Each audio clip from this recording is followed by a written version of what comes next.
Earth, 2018. The alliance between governments and tech giants has led to the rise of the surveillance society, distraction technology, the attention wars, and the erosion of your mind. But one show stands against this insidious system. Hosted by the podcast champion, the man of tomorrow, the golden stallion of the tech world, Brian Sovryn. He and his co-hosts formed the intellectual resistance. It's time for Sovryn Tech.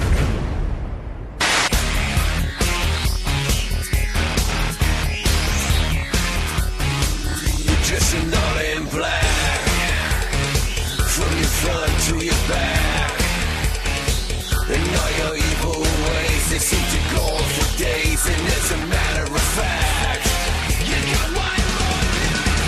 Smash it up, burn it down, tearing up the underground. You wanna live like a super villain, back in the lineup, before your time's up.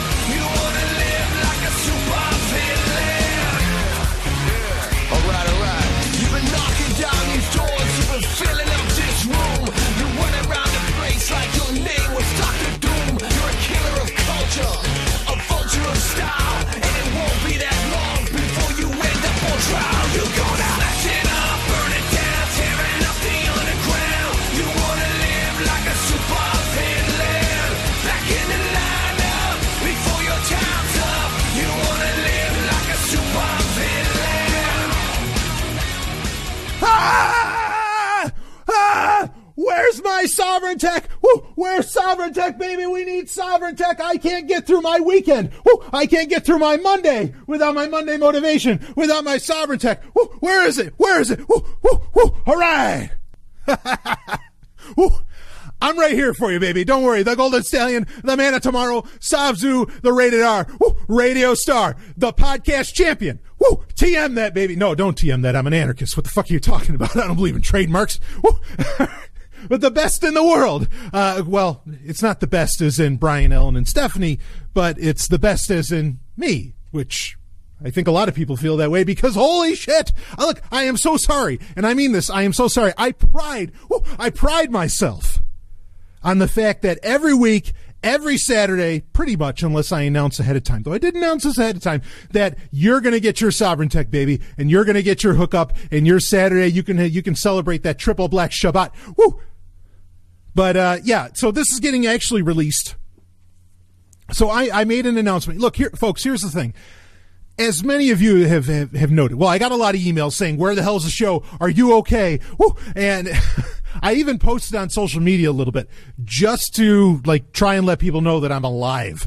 Okay. But here's the thing. Yes. As some have noticed, yeah, I don't really post on social media much anymore. Okay. Unless I'm posting like some sexy artwork, which I love to do, on Instagram or something, or I'm sharing a picture of me holding an NES Classic. Woo!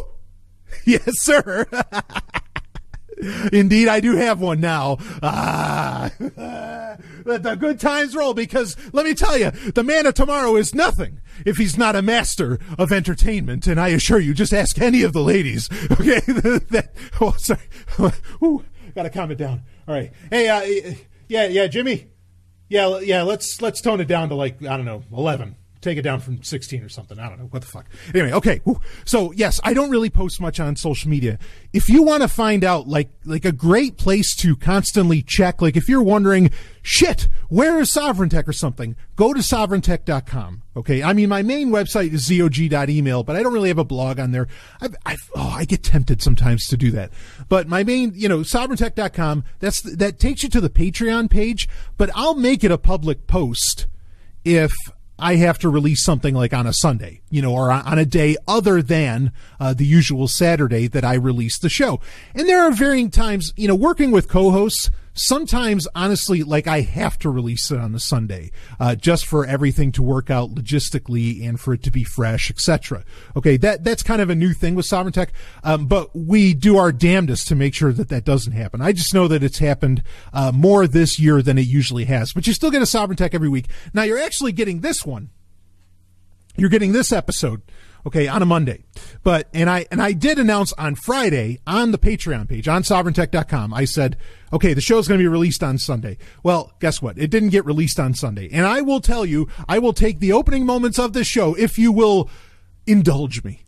I will take the opening moments of the show to explain exactly why this show is getting released on a Monday instead of on a Saturday or, even a Sunday. Here's the score, my friends, and believe me, you will be very happy about this. You'll be glad that you ended up getting it on a Monday night. Trust me, okay? Because this is getting recorded. This is actually getting recorded on a Monday night. The date is, let's see. Let me look at wow, this is a big-ass watch. Man, the Golden Stallion doesn't wear Mickey Mouse watches. That's for goddamn sure. Holy shit, look at that diesel. Okay. So it's the 23rd of April, 2018, that we are recording episode 274 of Sovryn Tech. Can you believe that? It's going to be episode 275 next week. 275, 25 episodes away from 300 episodes. Of course, people that know and people that are actually patrons, there's like, thousands? There's 1,000 episodes. Or no, there's not 1,000. But there's almost 1,000 episodes, I think, altogether of Sovryn Tech. Anyway, let me calm it down. So let me explain what's going on here. Okay, yeah, so I'm recording this on Monday night. So the reason that I knew I had to delay till Sunday, I have been spending the past few days with the lovely and hyper-intelligent, the boss, Dr. Stephanie Murphy, okay? And also with our dear friend, MK Lords. Yes, that MK Lords of Iconosass. We were all hanging out in Boston. We were at the Women in Comedy Festival presented by HBO. Let me fucking tell you. This isn't like going to a stand-up show. I watch stand-up comedy often enough, but I have gone to comedy shows before, but I don't it's not like my first choice, right? But regardless, MK's in town, so we're going to go have a good time, right? The three of us, we go do our thing. And we're catching this whole thing. Tig Notaro's there, which by the way, she's going to be in Discovery season 2. Motherfucking yeah. She's playing the engineer of the USS Hiawatha, I believe. That's awesome. Tig Notaro was there. Let's see who else was there. Wanda Sykes was there. Which she's well known for. I mean, she's been on a ton of different things, but of course, I know her pretty well from being on Curb Your Enthusiasm, etc. Anyway, they were there. Gina Yashari. Holy shit, she was hilarious. She was probably the best one. Anyway, so this was like this major 4-day event, and there's all these different things. There's comedy workshops going on. There's all this different shit, and we're in Boston, and so we're going around town, the three of us, and doing what we do. And it was an awesome time. So the thing is that when that happened, shit, when am I going to get in Sovryn Tech? When am I going to be able to record this? And I could give you a review of the Women in Comedy Festival, but maybe I'll save that because maybe I'll have those two ladies, those two amazing ladies on the show in maybe next week or something. So anyway, I was like, all right, you know what I can do? We'll fit it in somehow. I was like, well, maybe we can fit it in on Saturday. Too much stuff going on Saturday. Couldn't fit it in on Saturday. I brought my H6 with me to Boston. Okay, fine. I can record on that. I've done shows on that before, and people have had no complaints and thought the audio quality was fine. So what I end up doing is, can't do it on Saturday. It's like, all right, let's see if we can fit it in on Sunday. Now, there's a very, very tight time limit to be able to fit it in on Sunday. Okay. And so I say to myself, okay, you know what? With the three of us kind of talk about it, I'm like, I'll do it from the car. Okay. I'll just do it in the car, which, look, let's be clear here. Automobiles are actually incredible acoustic environments, especially today, by design, because it's part of, so that way you don't hear your engine so much, so that way that the stereo system within the car sounds really good. I mean, it's actually great. Like Stephanie, who is a professional voice actor, she has many times when we've been traveling, she will, bring her professional equipment and everything, and she'll do recordings hooking everything up to her laptop, and she'll do it right inside of her car or whatever car we happen to have at the time. For these clients that are like, national or even international clients that need a quick, promo or whatever the hell they need from her or something that they're going to use in a commercial. Because again, it's an incredible acoustic environment. Look, folks, if you're going to do, especially if you're not driving, which I wasn't driving at the time, I was in a parking lot, that I was going to do this. If you're not, don't worry, folks. We're going to get into tech news. Relax. Okay. I just want to explain what the hell's going on. But, you know, if you're doing a podcast, like I get so many questions about how to make podcasts, how to do creative shit, whatever. Okay. If you're looking, wow, you know, I don't have a studio, like I don't have the BDSM studio, which I am recording this in right now. Again, you'll be happy about this. I'm explaining why. Okay. You know, if I don't have access to that, like where's a great place to do it? Well, if you can do it in your car, you know, which maybe you're also, I don't know. I know I have a lot of digital nomads that listen to this show. Hell, maybe you're living out of your car. No shame in that. I've done that before. I've done that for a few months. When I first moved to New Hampshire, that was what, 7 years ago? I lived right through the middle of winter, you know, below zero weather. I know how this score goes. Anyway, you know, you got to do what you got to do sometimes. I mean, you know, economy is weird. Anyway, you know, if you wanted a great environment, yeah, do the fucking podcast from your car. And it'll sound pretty good, especially if you have a fair microphone, quite frankly. So anyway, so I was like, okay, I'll break out the H6 and I will just hold it up and I will sit in my car and I'll read shit off of my I'll read stories off the smartphone and everything. I'll sit in the car and we'll do it like that. And, you know, I'll fit it in within the 2-hour time frame that we have. And, you know, that way, you know, Stephanie and MK could go off and go catch another show. And so I do that. And so I recorded, let me be clear about this. I recorded about an hour of content, maybe about an hour and a half even. And I'll probably release this on Patreon, only on Patreon. So you're going to have to be a Sovryn Tech patron to get access to it. Again, go to sovryntech.com if you want to do that. So I'm recording this. I'm talking about ambient computing. I'm talking about Facebook. I mean, I'm going to retread some of this ground here, talking about all these different things. And the whole time I'm in this parking lot and like there's people just walking by. I didn't think it was a busy street, but I guess it was a fairly busy street. And all these people and all these Bostonites or Bostonians are just walking by. And of course, you know me, I'm getting all loud and go, woo, you know, I mean, the whole thing, right? And they're hearing, you know, they can hear me outside of the car. And they're just looking at me, like there's this crazy person talking into this hairy muff. Now, I say hairy muff. I say that because I have a pretty advanced muff over the microphones on my Zoom H6. Okay, that uses, I mean, this is like really, honestly, it's high science, where it's like it looks like hair. Okay, it's not just it's not just like a foam piece going over it. It's actual hair, and the hair breaks up, you know, kind of the sound waves to where you're not getting your pops with the P's and all this different stuff. It works as a great portable pop filter. Very handy. I love it. It's really, really slick. And the H6, of course, is one of the highest end portable mics that you can get in the world. But anyway, so, you know, I'm doing this and people just start looking at me and some people start stopping and they're like listening to me record this goddamn thing. It's not like I have the windows open or whatever, but they're just sitting there and they're kind of like staring and I can perform in front of a live audience, but I mean, admittedly, it was throwing me off. Like it was really throwing me off. And also the H6, again, like I said, very high quality phone, high quality microphone. And it was getting a lot of the traffic that was going by. Now, I thought I parked somewhere where there was little to no action. Not at all. Then the fucking police, okay, are like parking across the street. I don't know what the hell they thought was going on. And bottom line being, I got about an hour and 20 in. And like I said, there was points where I was very distracted by things that were going on. And it was, and like, you know, it's at certain points people are kind of laughing. I mean, you know, you the listeners, you the Sovryn Tech listeners, you know that you can't hear anything else quite like Sovryn Tech. And so I'm sure these Bostonians or these people in Boston anyway, sure as fuck never heard anything like this. And so, you know, I'm just, rattling everything off. And so eventually I just stop. I stop. A couple people clap and then everybody else just kind of walks off and I just go off to Starbucks, you know, and I wait to connect. We were going to see Gina Yashari at that point, and I just meet up with MK and Stephanie after that fact. You know, we had a hotel room because we were staying there a few days, actually pretty nice hotel room, quite frankly.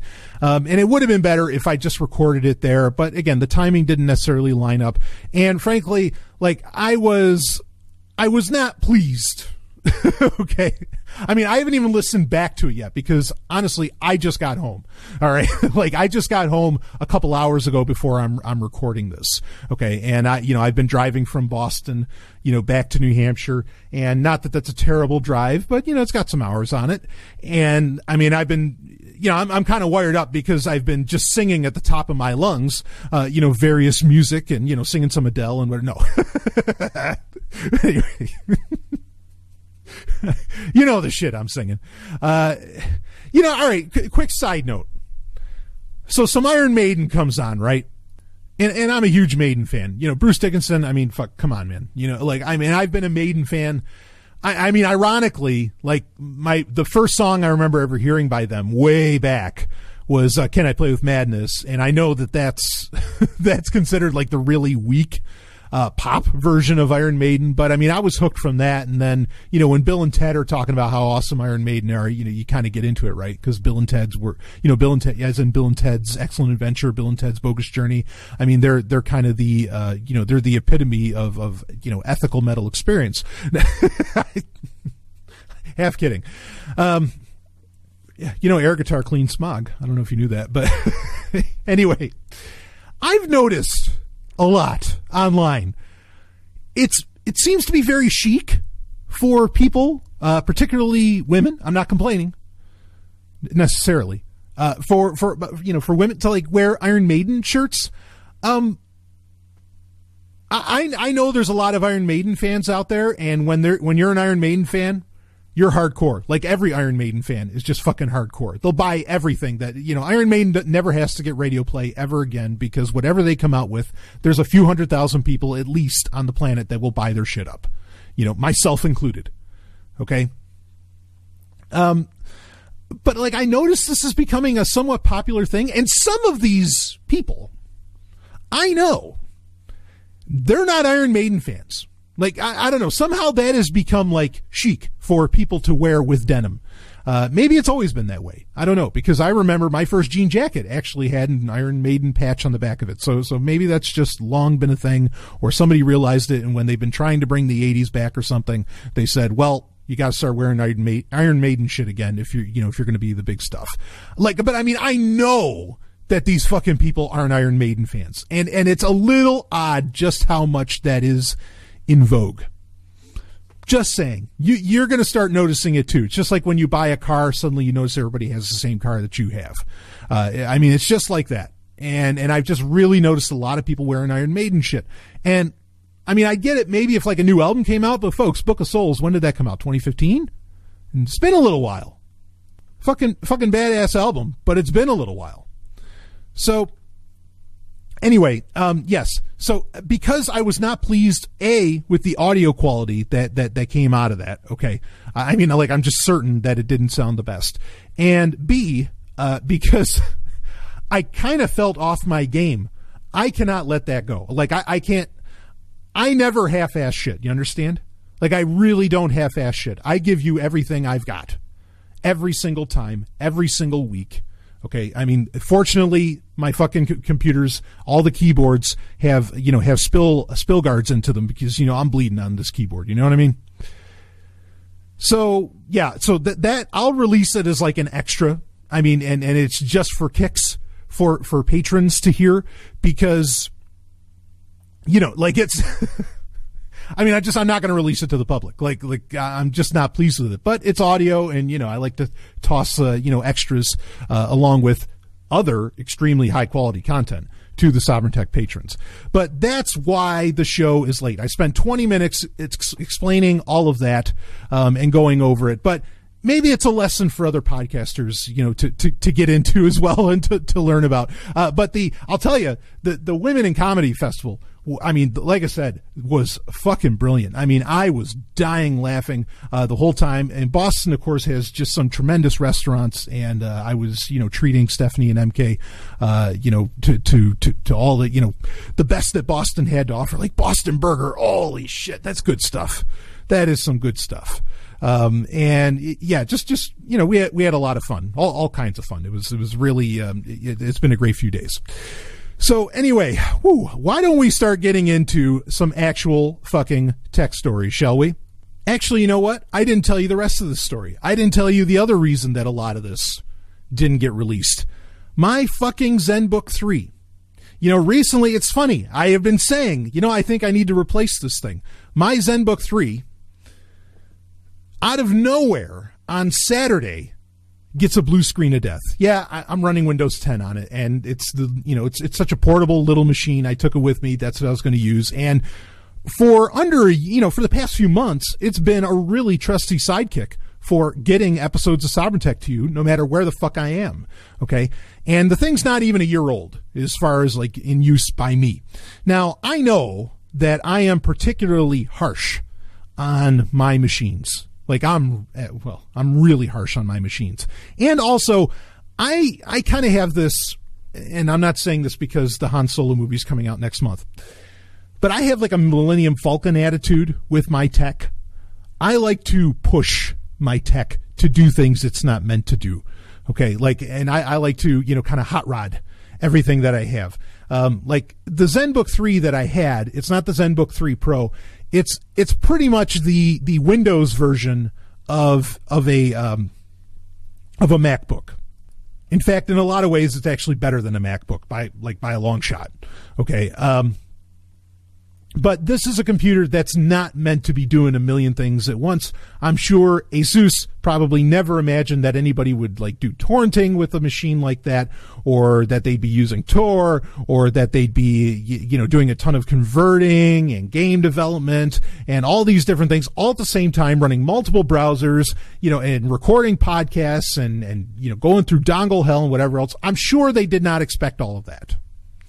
But that's what I do. And I do it all at the same goddamn time.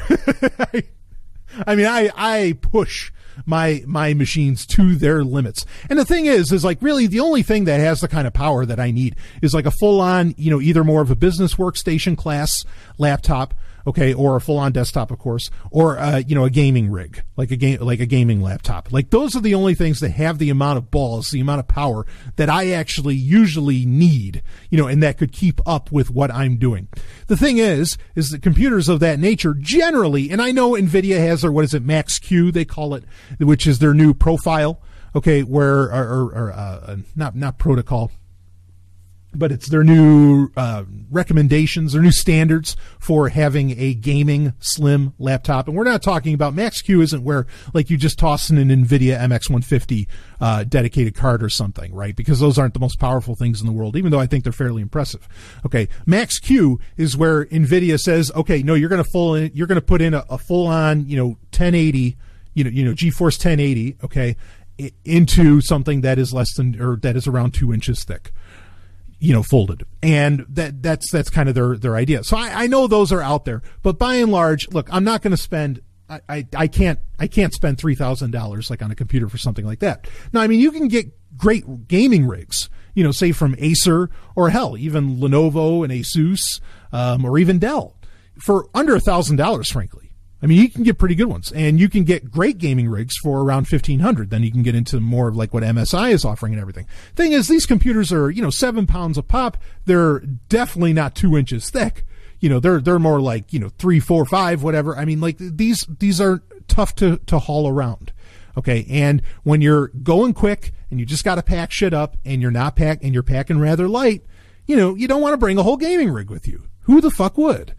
So I know so that's why I don't usually buy those machines, or if I do, they generally stay at home. Okay. And right now with the, video card shortage going on, which, hey, go for it, cryptocurrency people. I love you. Rock and roll. Okay. The most, effective thing to do to get a decent, video card, honestly, is to buy laptops, with massive video cards, jammed into them. Okay.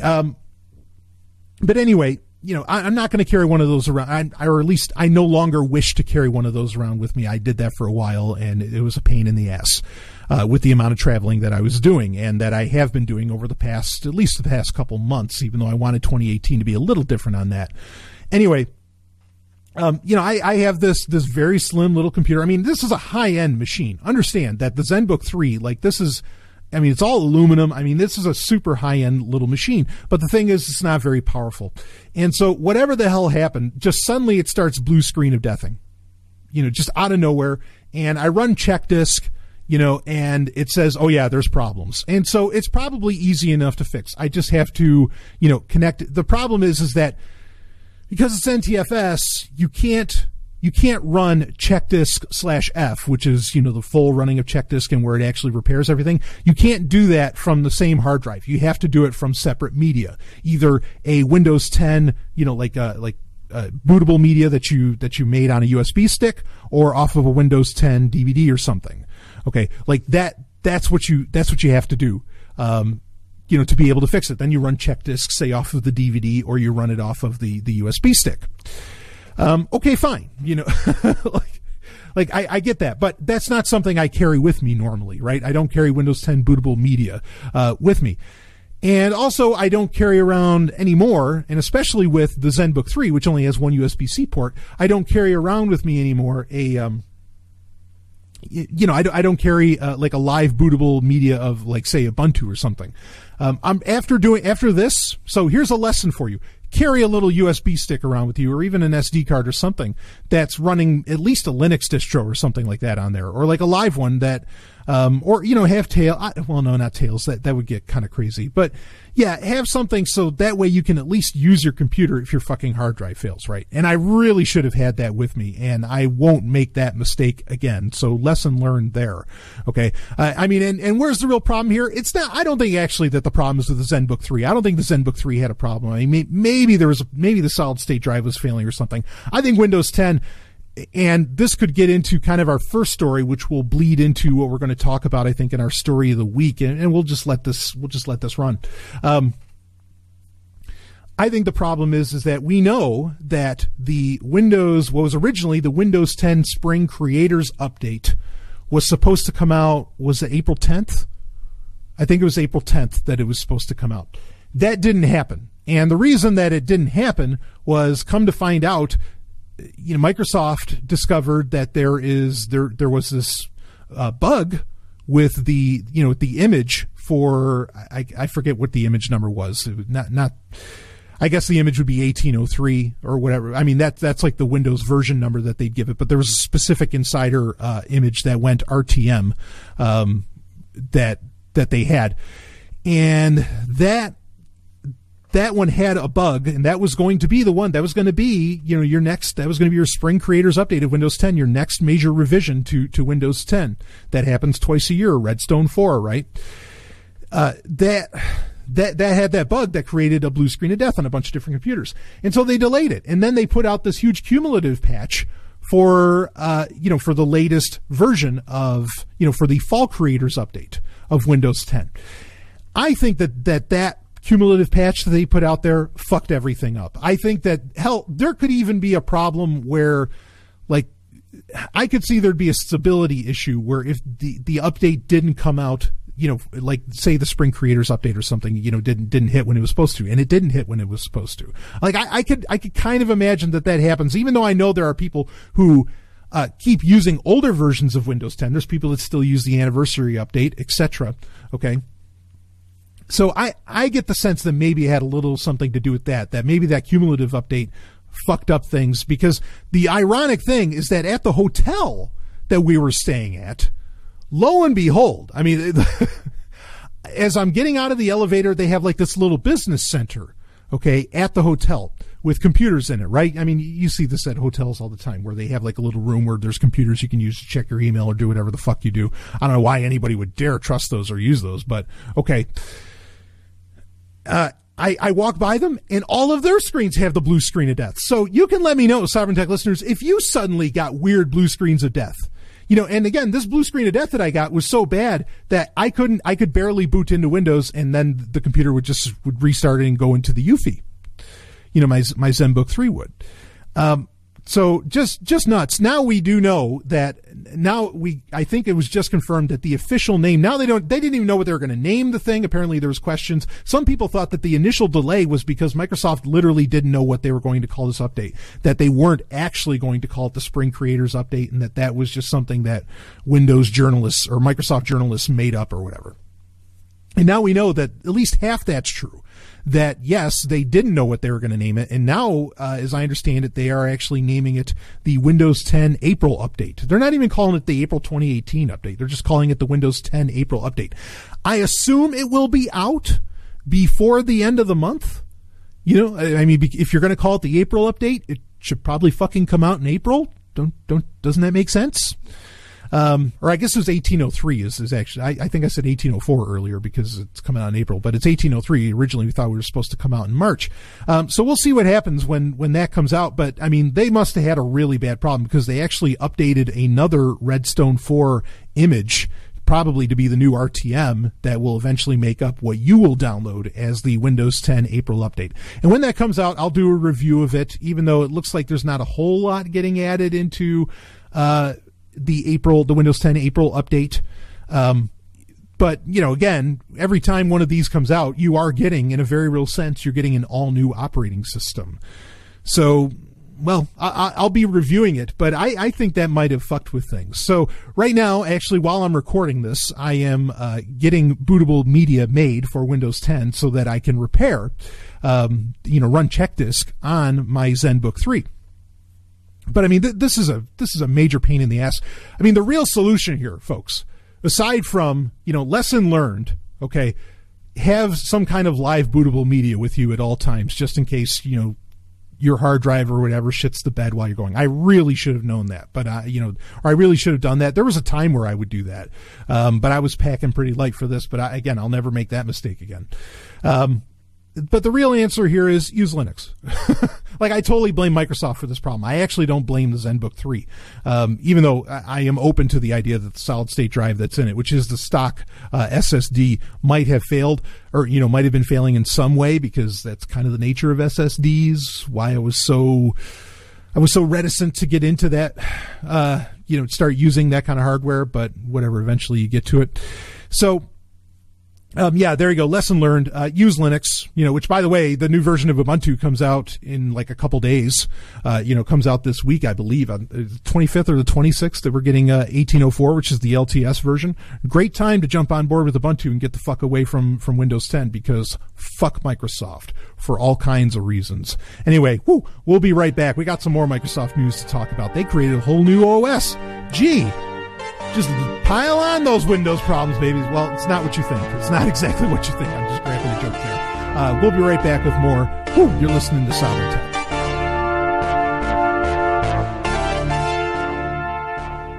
Boy, let me tell you, we don't need to just get away from Windows. There's a whole bunch of things that I think it's a good idea to get away from.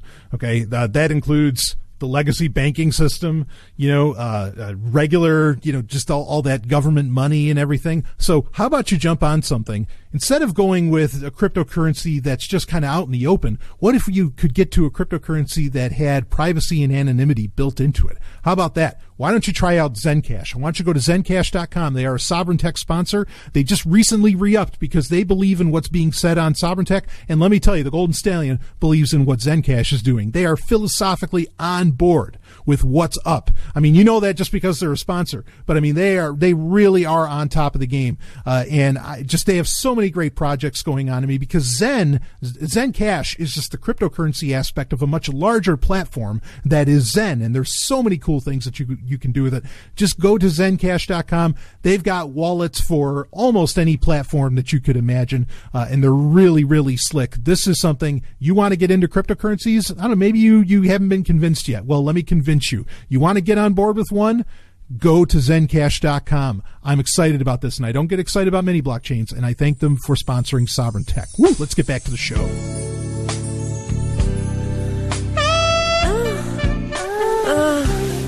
Agent Sovryn. Brian.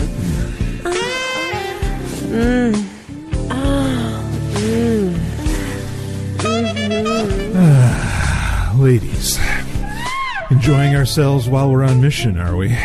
We're enjoying you and each other. Dr. Goldblossom, you little minx. Stephanie, I think we should all go on missions together more often. All right, ladies. Plenty of time for more fun later. Remember, we are on official IEF business after all. We've got a mission to complete. The world's sense of morality isn't going to corrupt itself, you know.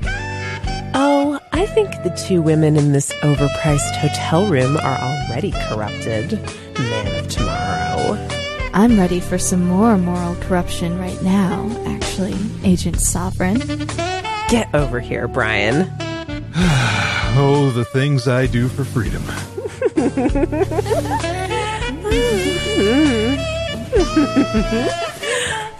Oh, Agent Sovryn. Oh, Doctor. Brian. Yeah, Stephanie.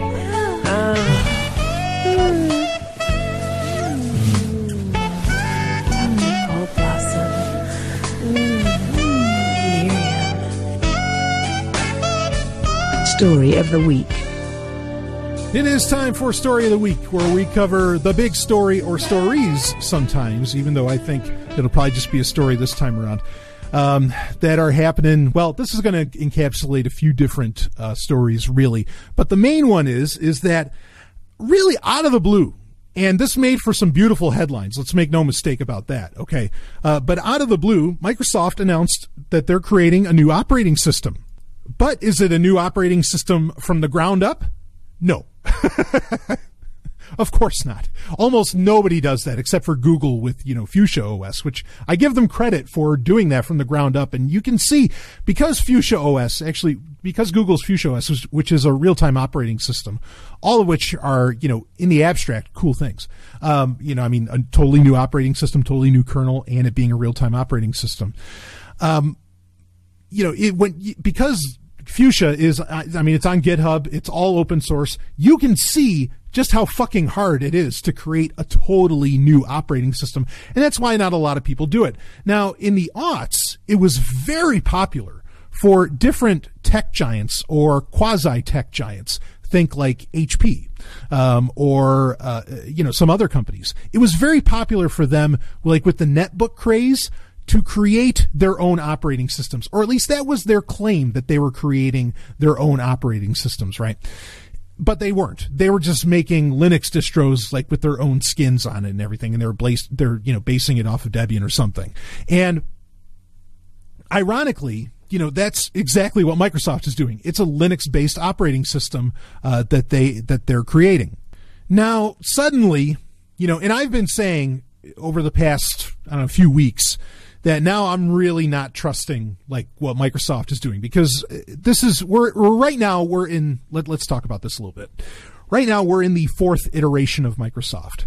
Okay. And there is a purpose behind this fourth iteration. The first iteration of Microsoft was the Bill Gates era. Okay. The imperial Microsoft era, one could almost call it. Then you have Microsoft 2.0, which is officially what it was called when Steve Ballmer was running things, which was just a crazy fucking, I think a bad time. And I grew to like really hate the company during that time, more so than any other time. Even though Ballmer, the company was doing money under Ballmer, like not bad money either. And then you end up with, version 3, okay, or iteration 3 of Microsoft, which is when Satya Nadella first took over. And that was the time frame that we had been dealing with for a little while, where I was actually getting, other than OneDrive Gate, which I'm not going to talk about that again. Okay. Other than that, I was becoming very impressed with the moves that Microsoft was making, to the point that I thought Windows might even go open source. And I still think that might happen, by the way. And in fact, this news of this new operating system might be pointing in that direction as well. And you'll see why. But now, in April, there has been a major shakeup throughout the entirety of Microsoft. Like whole divisions are gone. There isn't actually a specific Windows team anymore. Terry Myerson's gone. This is I had said when Microsoft, about a year into its third iteration under Satya Nadella, I had said this is a completely new company. And I thought that in the positive, of course, ended up being wrong, and I'll never be fooled again.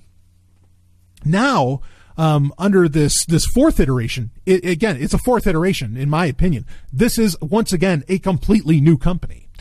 For a lot of reasons. There's all kinds of things that they're canceling that were clearly meant to be big ideas, kind of like UWP. Of course, we know now that Universal Windows Apps, that we know now those are going to be becoming pretty much just PWAs, progressive web apps, which we've talked about in the past as becoming the next big thing. Of course, I'm not the only one to say that, and I'm not saying that it's necessarily a good thing either, because you rely so much on the browser regardless. A lot of things that they clearly had in mind are going the way of the dodo, and they are really shifting gears. Now, this fourth iteration of Microsoft seems very clear that it's not concentrating on, I mean, they've even more or less canceled Windows 10S, right? It's not concentrating on Windows.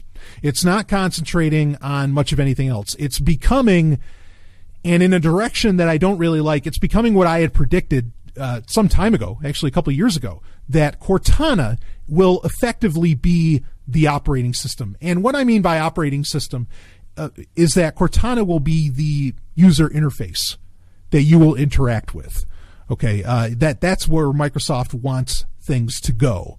All right, because this new operating system, and it's called Azure Sphere. If you read about it online, they'll call it Azure Sphere OS, just to let you know that it's an operating system. Because Azure is, Microsoft's backend. That's their server farms. That's their version of AWS, right? Which has become very popular. And really Cortana is just a pretty face, quote unquote, a pretty face for Azure, which powers Office 365 and all of the different services that Microsoft offers, which is what, with this, recent shakeup in April, company-wide shakeup, it's pretty clear that that's the direction they're going, is that they're honestly, they're getting away from the Windows business, from the operating system business overall, and they just want to get people using Microsoft services more than anything. This isn't necessarily new. Some of this stuff was already in play, but now they're kind of all in, because with Azure Sphere, so this is a Linux-based, and it was just, there was like this live security briefing that was going on for Microsoft, and effectively, Brad Smith at Microsoft just came out and announced it, and he was holding up a little, just a little IoT device. And that's what this is for. Azure Sphere is an operating system to be put into various Internet of Things devices. That's what this is all about. Because Microsoft sees the Internet of Things as the next revolution in computing. So you had the PC revolution, right, which Microsoft was certainly very much, a major driver in, if not the biggest driver of all, in the 80s. So you had the personal computer revolution. Then you end up with, since the iPhone, more or less, you have the smartphone revolution that starts, like in 2007. And now Microsoft, because they dropped the ball in mobile with Windows 10 Mobile that failed, they are looking at going all in on IoT. They see this as the next big thing. But it's not just IoT that we're talking about here.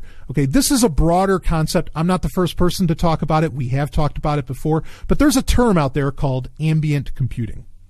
Okay, and this is what Microsoft wants to be a part of. And I've known that this was coming, and that's why I said Cortana is effectively going to be the UI, and that it's really the operating system of of Microsoft's future. So what Microsoft and what Brad Smith actually said on the security briefing was that IoT devices don't actually need full-blown Windows. All they need is a very lightweight, easily distributable and an agile operating system. And of course, what fits all those bills? Linux. And it needs to be secure. Brad Smith also mentioned that it needs to be secure. Oh, so we're not going to put Windows on it, are we? We're going to put on Linux. I mean, there's a scary aspect of this, and I'll talk more about ambient computing in just a second, because that's kind of the scary aspect, right? At least to me. But the ironic part is that Microsoft is effectively admitting that Windows is not very secure, that Linux is superior effectively in every way because it's more agile, it's lighter weight, all these different goals that every new version of Windows is supposed to have, right? To be adaptable, to be or agile, to be more secure, to be lighter weight, right? Like Windows 8 needed to run on lesser requirements than Windows 7 and so on, right? So I mean, it's just hilarious. They admitted that that open source wins. That open source has delivered the goods. That Linux is it. Not to say, I'm also, understand I'm a BSD guy, but I get it. I like Linux too. I just, oh man. If I was Linus Torvalds, I would be like patting myself on the back, just being like, yeah, I win. That's what Microsoft admitted. So now, of course, they are going to, is this going to be free because it's Linux? No, they are going to charge a small licensing fee. And yeah, sure. So with Azure Sphere, which is the operating system, Linux-based operating system that Microsoft created, they're going to, be baking in some very unique software, I'm sure, that may not even be open source, that will, allow it to connect with Azure-based services and protocols, whatever else. So this is going to be pretty specific stuff, and there's going to be a reason to use Azure Sphere instead of just, some IoT-based version of Linux, which plenty of those honestly already exist.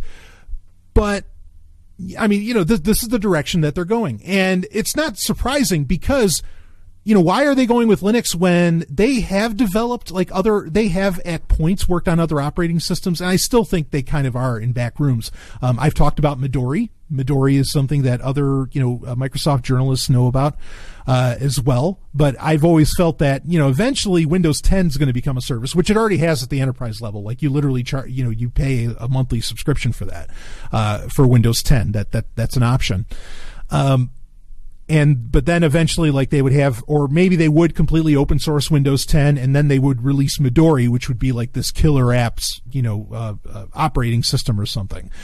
Maybe some of that's still going to happen. And honestly, because they're banking so much on IoT, and instead of people using PCs, they want people getting into ambient computing, where they just interact with a computer literally anywhere. This is, if you don't know what ambient computing is, an analogy would be when, say in Star Trek, okay, like in The Next Generation, where no matter where you are in the ship, you can talk to the computer and the computer can do some kind of action for you, right? Like open the door, turn on some kind of music, whatever. Okay, but you're not necessarily, you don't have to wear a comm badge even to do it, but maybe you wear a comm badge to interact with it. But that's ambient computing, where the computer is everywhere and always accessible. And this is kind of the ultimate dream of IoT.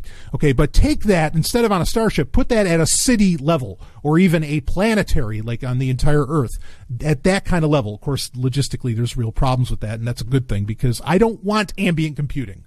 I don't want a computer fucking everywhere. Can I get away from a computer for a little while?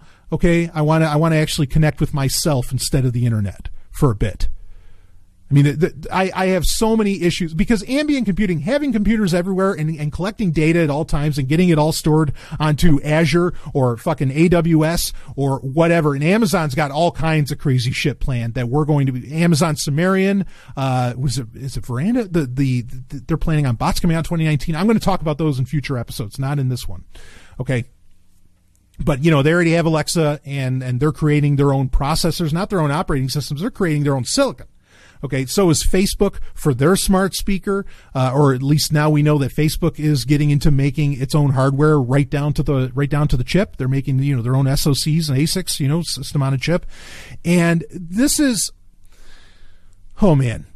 Well, this is the direction that Microsoft, they see this as the next platform. They see this as the next revolution, and it's even getting beyond like Alexa, even though Alexa is part of this idea of ambient computing. So would Facebook's smart speaker would also be a part of that. I'm sure Google's Fuchsia is probably being designed to work with ambient computing, which is why it's a real-time operating system. There's, this is something that's coming, and it's to help create these smart cities. But look, smart cities is all about visions centrally planned by these asshats, either in Silicon Valley or the government, or a combination of both, because again, we live under corporatism. Okay, we don't just live under governments, we live under this really ugly alliance between corporations and governments. And yes, we fucking do. Okay. It kills me when people are like, oh, well, no, Facebook's a good company. Oh, Google's a good company. Oh, kiss my ass. No, you haven't listened to Sovryn Tech enough. We've been covering this for so long. But, we talked about a couple weeks ago, we talked about the device that MIT developed that you wear on your head, that has, has bone conduction speakers, and it can actually read your sub-vocalizations, like literally your inner voice in your head. That, like, say when you're reading and you're reading it in your head, that's called sub-vocalization. We talked about this. It was during a wildcard segment a couple weeks ago. And this is clearly like what you'd need for ambient computing, because I think a lot of people would say, well, not everybody's just going to talk to the ether, to want to get something done or to do whatever, because a lot of it, maybe they're going to want some privacy about. Well, first off, let's be clear here. You're not going to have privacy from the tech giants nor the government. Okay. But second of all, well, this is how you answer it, is that you create commands that can happen through sub-vocalization. Okay. Or, you get it to the point where you can read sub-vocalizations. That way, people can have these commands, feed these commands to the ambient computing future around them. All right. And, and then whatever happens, they want to happen, happens, and blah, blah, blah. But I mean, what are you giving to make that palatable? Because, right. So yeah, I understand people wouldn't want to like say everything out loud, but they've already come up with the tech, the hardware needed to where people don't have to say it out loud. All right. But then what's the cost of that? These fucking companies are literally reading your thoughts. That's what it takes. They know that that's what it takes for you to buy into this ambient computing. But that kind of future, like what's scary about that kind of future? That's exactly what's needed to make it work, is you have to have BCI, right? Brain computer interfaces, which is what Facebook's big on and all these other companies are big on. I did my own little investigative journalism to find out that Facebook opened up a whole division for brain computer interfaces years ago. I did that. And then other, tech sources followed suit. But regardless, like this is what it takes to have the future that Silicon Valley wants for you. Not the future you want. You want Star Trek? Fine. But guess what? I mean, I'm pretty sure on Star Trek they didn't have, well, they did have some BCIs, but, they didn't have devices, your comm badge didn't read your sub-vocalizations because, thankfully, the writers of Star Trek understood, well, maybe humans would still want some goddamn privacy. And let me tell you something, folks. Here's an old saying of mine. You can't actually have security. If this is all about security and blah, blah, blah, and you want cybersecurity, yada, yada, yada, that's part of the reason you listen to this show. Security is bullshit without privacy. Do you understand? Ambient computing to work, to be palatable, to actually function in the way that these companies want comes at the ultimate cost of your privacy. The shit going on in your own head, not what you type out. I mean, that's like an old thing that they say, or, that a lot of people say, look, as soon as you write something down, as soon as you say it, as soon as you type it out in an email, you might as well just expect that it's out in the open and don't even imagine have security. Yeah, I can understand that. I understand people that think that way. I understand that concept. And I think there's some truth to that. But boy, if Silicon Valley and the government, because again, corporatism, if this little alliance, big alliance, gets its way, even your thoughts aren't yours. And don't tell me that this is conspiracy bullshit. Don't give me that crap, because I shared the story with you. I mean, it's a fact. Hell, I was just at MIT this weekend, and they're developing that shit right there that can do this. Or at the very least, they're getting goddamn close to where it works.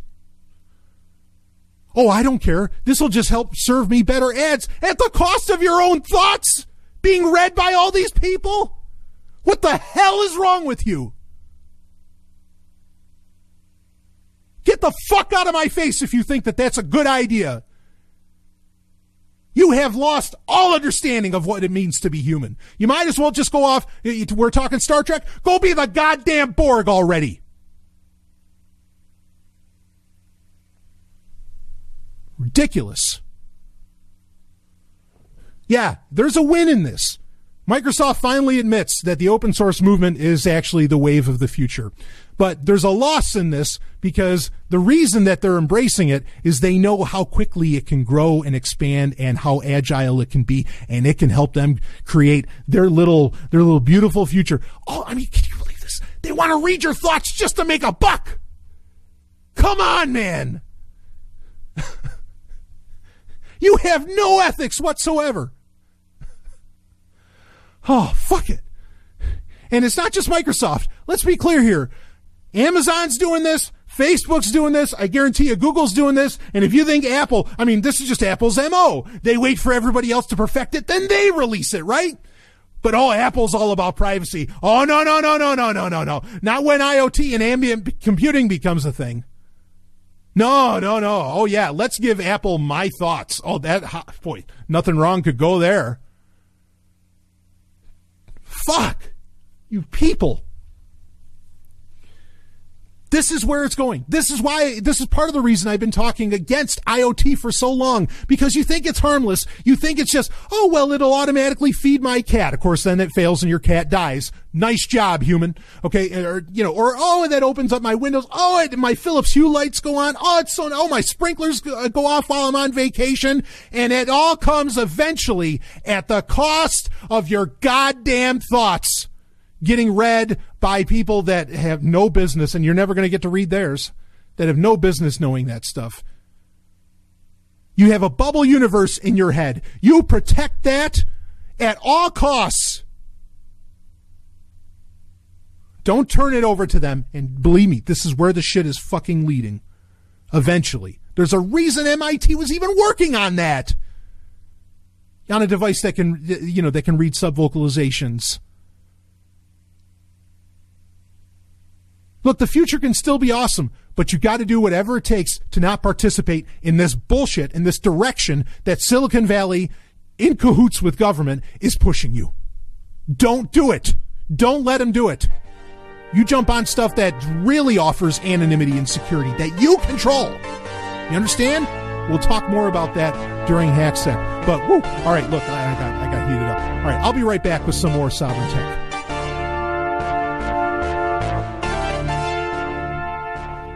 Hey, you want to take control of your shit? Here's a great way to do that. You want to really have it in your hands? How about you diversify your wealth a little bit? I mean, cryptocurrencies are a great way to do that, but, you can go beyond that too. Again, you want to diversify it, decentralize your wealth. And a great way to do that is to get precious metals. And where I want you to go to do that is Roberts & Roberts Brokerage. The website is rrbi.co. Okay, that's the website. Tell them the Golden Stallion sent you. They're going to know exactly who you're talking about. They listen to this show, but they are going to hook you up. In fact, they are a Bitcoin preferred business. You can buy gold, silver, platinum, palladium with Bitcoin. How about that? What a great way to diversify things. And then you have that offline cold storage of your wealth, right? Or at least part of it. I think it's a great way to go. Go to Roberts & Roberts Brokerage, just one of the best businesses in the world. I say that every week, but I mean it. They just are.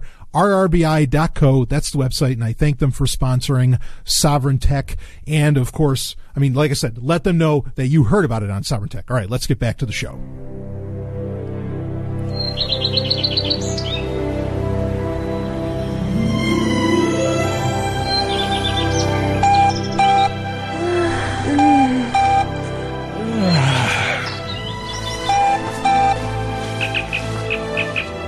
Agent Sovryn here. Go ahead.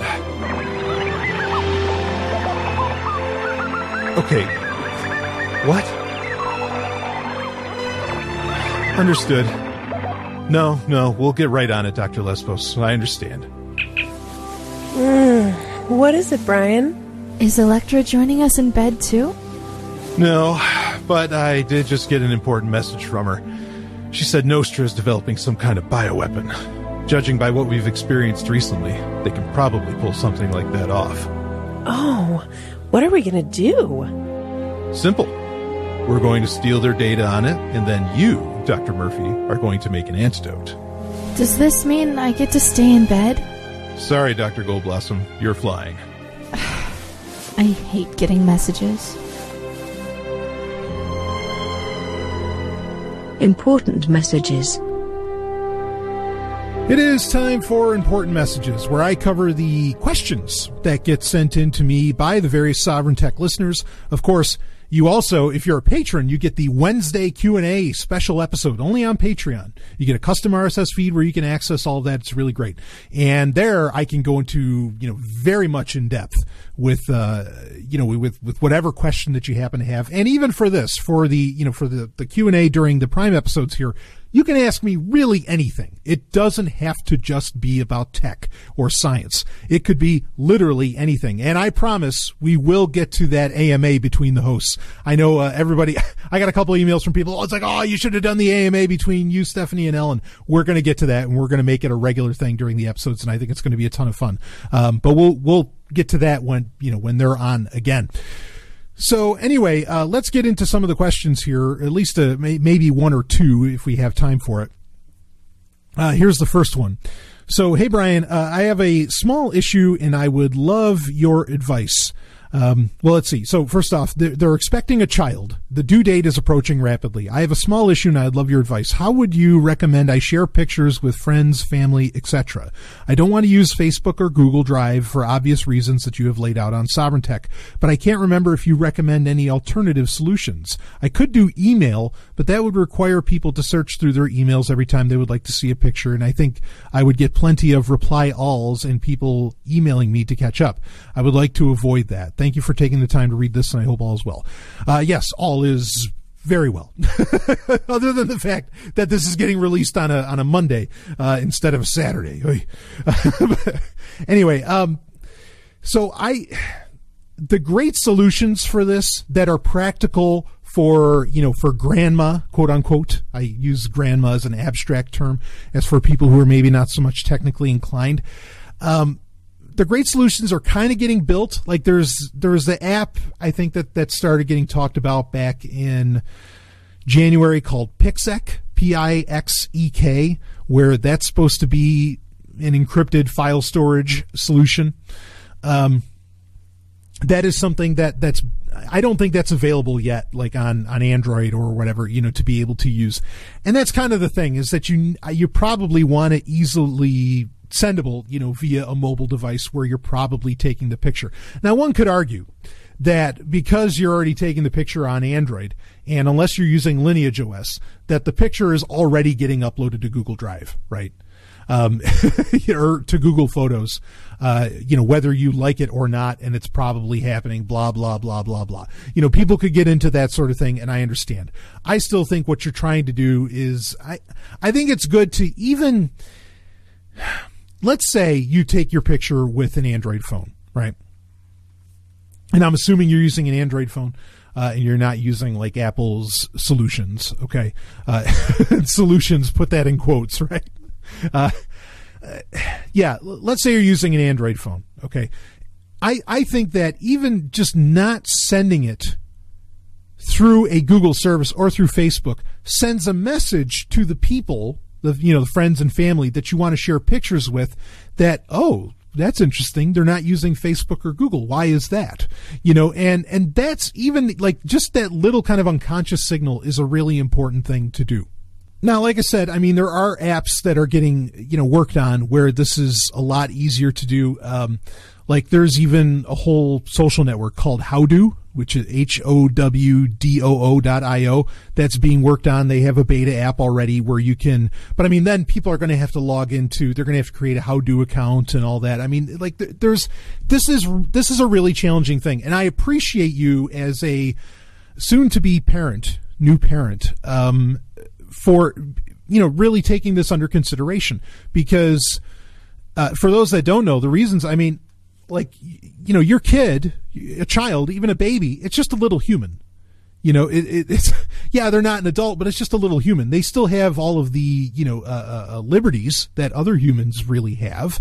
And so, shouldn't they have some say in whether or not their pictures get shared around, etc.? Like, I think that's something that a lot of parents are, fortunately, including this one, again, kudos, are taken very seriously, and I'm glad you are. Because, we already know what Facebook and other companies are doing with pictures of your kids and the predictive abilities that they have with it and everything. I don't think that it's, people are going to do what they want. You do what you want, whatever.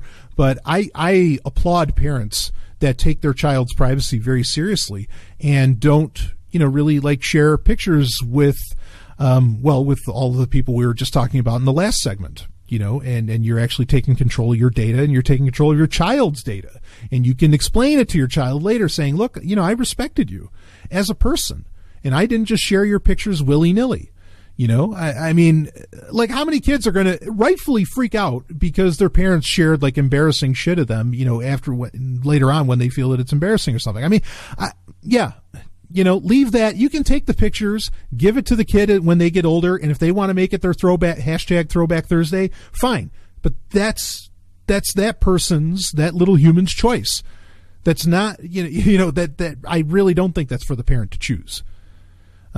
So anyway, I mean, and when they're a baby, I mean, what control do they have, you know? And so you as a parent, as a steward, I think should respect that, you know, that just how helpless they may be, and to not take advantage of that helplessness by, you know, sharing their pictures with these corporations that just, you know, and governments that just want to control them. So that said, I mean, yeah, like the solutions are getting developed, but there really aren't any great solutions. There just aren't. I mean, and you could talk about, well, you could box crypt them and then you could upload them to Google Drive and all. I mean, I'm sure I'm going to get flooded with emails about solutions that could be done, but I know what you're asking for, emailer. You're asking for ones that, like, you know, the not so tech savvy, you know, could really take advantage of.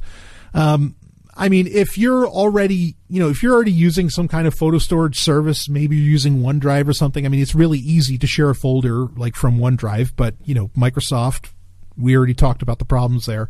Yeah, I hate to say it. There really aren't great solutions, for this sort of thing. You don't really want to use Signal for it, and create like a Signal group to share pictures within, because, you know, if people, I mean, they could save it to their own phones. I mean, and this is the thing too, is that sharing digital pictures, as soon as you share it with somebody else, hell, you know, eventually, I mean, I don't mean to sound nihilistic about this, but Google's going to get that, in some ways, Google's going to get that picture anyway, or maybe even Facebook would. You know, it's tough to avoid Google getting their hands on this, because as soon as one of your friends and family downloads the picture, say from even an encrypted folder that some other app that you used created, it's going to, you know, it's going to end up sending it, you know, their phone is going to have like automatic Google Photos backup, and it's going to get to Google anyway. So to some degree, you're damned if you do and you're damned if you don't. Unless you're sharing it with people that really understand privacy, maybe there's not a point, you know, I mean, I think it's a good thing to not post it on Facebook and not have it for the whole world to see, and to try and mitigate what company actually has it. I think that's a very good thing. But avoiding Google would be a real challenge, I think, because again, most people that have Android phones, or hell, even people that have iPhones, are using that free unlimited photo storage that Google Photos offers, and it's going to upload to Google anyway. So again, I hate to sound nihilistic about it, but that's kind of, I feel like that's kind of the reality of the situation with that, is that there's not a whole lot you can do, you know, to mitigate this problem, you know, to mitigate, you know, control of these pictures. You know, I mean, to some degree, the best thing you can do is have it be the old-fashioned way, right? Where, sure, you can have all of those pictures stored on, you know, some kind of device, and when family comes over, you can share it with them, just like how it used to be done. I mean, that's kind of the only way you can control it, unless, again, you're dealing with friends or family that understands the importance of privacy and why you're doing it, which I don't think most people would understand. And most people are like, well, hell, I share pictures of me all the time. Oh, and it's just a baby. They, you know, they're just a kid. When, you know, anytime somebody says they're just a kid, unless it's like in defense of them, if they're just a kid to, you know, to say that they don't have like agency or liberties or something, that's, you know, that should terrify you. Like, obviously that person has very skewed versions of, you know, of what childhood is all about and what parenting is all about. So yeah, I mean, because the real answer is yeah, share them via Signal, and hopefully the people that you're sharing it with, you know, aren't automatically uploading stuff to Google Photos or to other services, you know, without your knowledge or whatever. So it's very tough. It's very, very tough to mitigate that. But it's an important question to ask. I think, I mean, even if, you know, like the apps, like I mentioned, Pixac and others, even if those, unless what the app would need to do is it would somehow need to stop screenshots, And again, even then, and I would imagine if somebody was like enterprising enough to where they know to, well, I'll just use a second camera to take a picture of the picture on my phone screen. That way I can get that. Because again, a camera, like a secondary camera kills all security and privacy, right? It's that simple to wipe out the best encryption in the world. Like what gets said on Signal means nothing if there's a camera overhead. You get what I'm saying? Like it being, or it's going to get known to everybody. Like what gets encrypted doesn't matter if there's a camera taking a picture of what gets said on the screen. So, the app would need to block screenshotting and would effectively only allow them not to download the picture, but just to view it in a folder. But then they'd need a persistent online connection, which most people have with their mobile phones anyway. But that's kind of what would have to happen with that, to where that would actually work to the degree that I think is not unjustified to want for your child at all. I don't think it's unjustified at all. So yeah, I hate to be a downer, but there's not a really great solution, and even the ones that are getting developed aren't exactly the best solutions. They're not like foolproof solutions, and they may not even be going far enough. Nor are they. I don't know much of any of them that are really like considering things from this angle, because you're not going to get venture capital funding, if you're not looking to monetize data most of the time. I mean, it is becoming a thing where companies are realizing that data about users and consumers and everything could be a toxic asset. That's starting to become like an attitude, but I don't think that a lot of venture capital is going there. And so like a lot of apps aren't going to develop that way because, they don't want to think about privacy that hard, right? They want to think about it a little bit, but not that hard. And that sucks that's not the case. And, to have like that actual level of privacy that I think a child deserves of their own pictures. And because it makes sense that a parent wants to share that stuff, I mean, I get it. Yeah, I mean, it's that old trade-off of security, of security and convenience. Like the person really, to do it right, the person would also have to understand the importance of security and would have to learn a few new tricks. That it's not just as simple as sharing a link from OneDrive or Google Drive or on Facebook or something. So yeah, this doesn't have a good answer, because again, all it takes is for that picture to get uploaded, to get downloaded to a friend's phone, and that friend has auto upload on Google Photos for it to go to Google. So maybe you might as well just do it through Google Drive. I think it's a great idea to not post them on Facebook, to not post them publicly. I think that's wonderful. And because if a friend posts it publicly, that's fucking weird. And, I don't think you're going to be sending pictures to that friend anymore because like, what the fuck? Right. And, sending it with a message saying, hey, I'm concerned about my child's privacy. Please, like, don't share this stuff. I don't think there's any harm in saying that. I don't think people are going to get it, but I think it might be enough for them to make sure that they don't share it, at least on Facebook or Instagram or something like that. So, there you go. Again, we only had time for that one question this week, but it's a great question to ask about. And I mean, this is something I do, and I've talked about this on past episodes. In fact, when Ellen was on, and she was really, she really appreciated that I do this, and a lot of people that I talk to really appreciate that I do this. That I ask, hey, can I take a picture of you? And then I say, that's one thing to even just take the picture. It's another thing. There's a second question, which is, do you mind if I share it? And then they can ask, like, I'll be sharing it on Instagram or I'll share it here. And I ask that. And if there's ones they're not comfortable with, or if they don't want to share it at all, I don't do it. Kids deserve those same rights. And if they can't answer the question, don't fucking share it. Like, if they're not capable of speaking, don't share the fucking picture. Okay. Or online in the open. It's one thing to share it between families and friends because, we've been doing that forever, but, or at least as long as photos have been a thing. But this other, as far as them being like way out in the open for all these fucking corporations to get their hands on and other, people to do terrible things to, yeah, don't do it. So, yeah, I mean, if you end up just doing it through Google Drive, like to some degree, I say you might as well, because I think, the more people you share it with, eventually it's going to end up in Google's, photo storage banks anyway. So, all right, that's it for this week's important messages. We'll be right back with some more Sovryn Tech. Well, we got plenty more to get into this week, and we're going to get into it. Oh, baby. So, anyway, I'll be right back.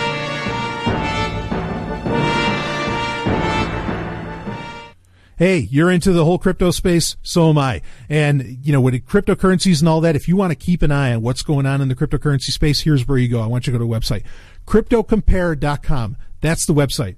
They got your hookup. They list off so many different cryptocurrencies. You can watch all the prices, get nice charts, the whole thing. Then there's all kinds of news and wallet reviews and software reviews that all take place within the blockchain cryptocurrency space. It's just one of the best sites on the internet. I keep a tab open with it almost all the time. And so cryptocompare.com. That's the website. You want to check it out if you're into cryptocurrencies. It's your place, your one-stop shop to keep an eye on what's going on in that whole space. So cryptocompare.com, and I thank them for sponsoring Sovryn Tech. Woo! Let's get back to the show.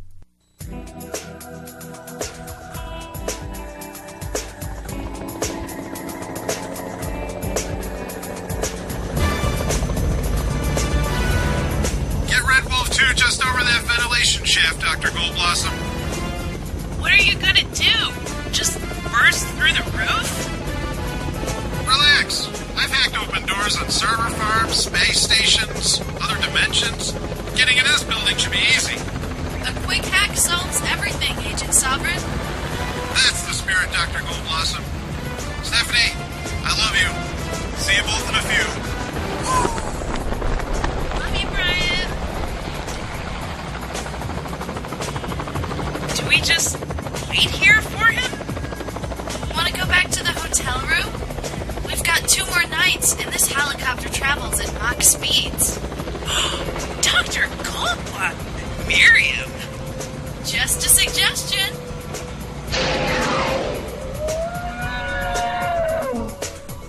HackSec. It is time for HackSec, where we talk issues of hacking and security, and oh boy, did I get a hell of a story. And actually, this story is super fresh, like just came out today. So maybe it's a good thing that that the show didn't get recorded until Monday, because this is one of those things that just makes you scratch your head. Like you just go, what the fuck? I mean it. As soon as I read this headline, you're going to, because it doesn't say the name, but you're going to know the name. And you're going to slap your knee and say, "Great Satan, is there anything sacred anymore?" Apparently not. And this is a problem because it affects something that I've recommended for years on this show. I'm kind of bothered by this. So this is from Engadget, and I'll read the headline. Mount Gox. I'll stop there. It can't be good. It's just reading that.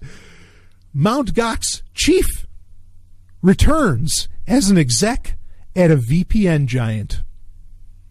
We all know who the fuck that Mount Gox exec is. That chief. Mark Karpellis. God damn it. Read a little bit of the story. And again, the story is from today, April 23rd, 2018. Former Mount Gox CEO Mark Karpellis may still be on trial for embezzlement in Japan. But that is, and look, folks, I'm not going to go down the story of Mount Gox. We know the deal, or MT Gox, however the fuck you want to say it. Scam. I don't have to cover that with you, and I'm not going to. And if you don't know about it, just go find out, because believe me, this is just one of the craziest stories ever in the Bitcoin space. But that isn't stopping him. So Mark Karpellis, that isn't stopping him from playing an influential role in the cryptocurrency world. As part of an interview with Fortune, the one-time Bitcoin exchange leader has confirmed that he's now the CTO, Chief Technical Officer, for London Trust Media, a company best known for its popular VPN service. Wait for it. Private Internet Access. God damn it. I look around. Yeah, private internet access. Stallion, here, my number one recommendation for VPNs. My number one. Reading on. It's also London Trust Media. It's also an investor in cryptocurrency services like Block Explorer, Purse.io, and Zcash. But Karpeles insists he's not involved in that side of the business. London Trust Media co-founder Andrew Lee said he was happy to, quote, give a second chance, end quote, to Karpeles in his, quote, critical hour, end quote. The stint may be short-lived. As Fortune notes, Japan's conviction rate is over 99%. Short of a surprise, there's a real chance he'll be serving a prison sentence and possibly facing other restrictions on what he can do. He's presently out on bail and isn't allowed to leave Japan. Japanese police arrested Karpeles in 2015 on claims that he had artificially inflated the balance of a personal account by playing fast and loose with transaction records Mt. Gox used to convert bitcoins to dollars. It would falsely state that he had transferred $1 million into the account, for example. He has always protested his innocence and isn't responsible for the theft of 650,000 coins that contributed to Mt. Gox's downfall, but it's doubtful that prosecutors will see things his way. Moreover, there's an additional quirk you see. Mt. Gox's bankruptcy claimants aren't limited by Japanese to the values as of the exchange's collapse in 2014. Thanks to Bitcoin's surging price, it's theoretically possible to revive the company. There's a petition in progress and send billions of dollars to Karpeles. That sounds good on the surface, but Karpeles would face both a 60% tax and an inevitable string of lawsuits. Short of recovering all the Bitcoins to fend off those creditors, even his best case scenario looks fairly grim. So there you got a description of what happened in that story anyway. Okay. This is batshit insane. Do people deserve second chances in life? Yes. Making somebody that, talk about toxic assets. Making somebody that's that toxic in the mind of, particularly in the crypto space, cryptocurrency and otherwise. Okay, people that are into VPNs, right? Using VPNs regularly, is the dumbest move one of the dumbest moves I've ever heard from a company. And I don't think that London Trust Media are dumb people. I mean, kudos to them for investing in Zcash, sorry. Which we wouldn't have Zencash without Zcash. I'm a big fan of Zcash.